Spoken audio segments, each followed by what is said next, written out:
In today's video, I will walk you through how to use WaterC Round Fridge in Krita. Press B to activate the freehand brush tool. Open the brush presets docker and search for WaterC Round Fridge.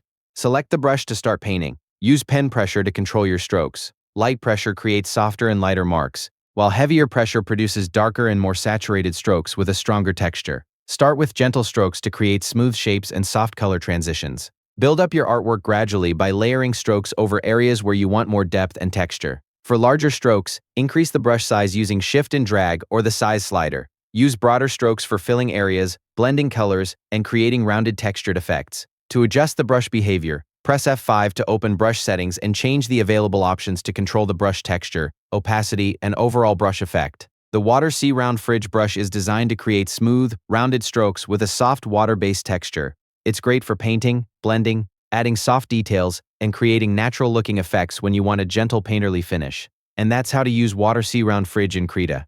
Thank you for watching the video.